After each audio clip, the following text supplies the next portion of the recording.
Imaginez mettre 1 000 € de côté et les voir se transformer en plus de 50 000 € en quelques années. C'est le genre de performance incroyable qu'a déjà offert le Bitcoin. Simple coup de chance ou véritable révolution financière. Et surtout, est-il trop tard pour s'y intéresser en 2026? On décortique tout. Ceci n'est pas un conseil en investissement. Les informations présentées dans cette vidéo sont à titre éducatif et informatif uniquement. Consultez un professionnel avant toute décision financière. Salut à tous, c'est Manu. Aujourd'hui, on plonge dans un sujet qui fascine et qui déchaîne les passions, le Bitcoin.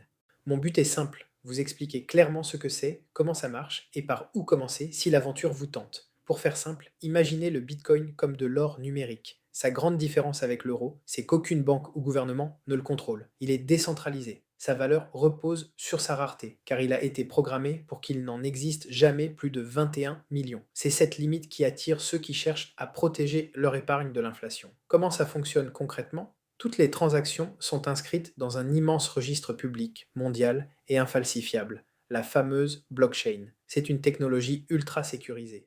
Pour détenir des bitcoins, il vous faut un portefeuille numérique. Ça peut être une application sur votre téléphone ou un appareil sécurisé ressemblant à une clé USB. Alors, pourquoi un tel engouement? Le potentiel de plus-value est évidemment ce qui attire le plus. Mais attention, la règle d'or en investissement s'applique ici plus que jamais. Qui dit potentiel de gain élevé, dit risque élevé. Le cours du Bitcoin est très volatile.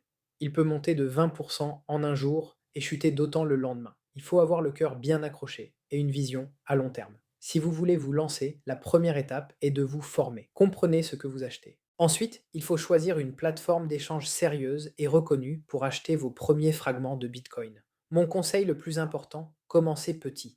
N'investissez jamais une somme que vous n'êtes pas prêt à perdre. Une bonne stratégie pour débuter est celle du DCA. Vous investissez une petite somme fixe, par exemple 50 euros, chaque semaine ou chaque mois. Ça permet de lisser votre prix d'achat et de réduire l'impact de la volatilité. Alors, le Bitcoin, est-il trop tard? Non, mais l'approche doit être différente. L'époque où l'on devenait millionnaire avec 100 euros est révolue.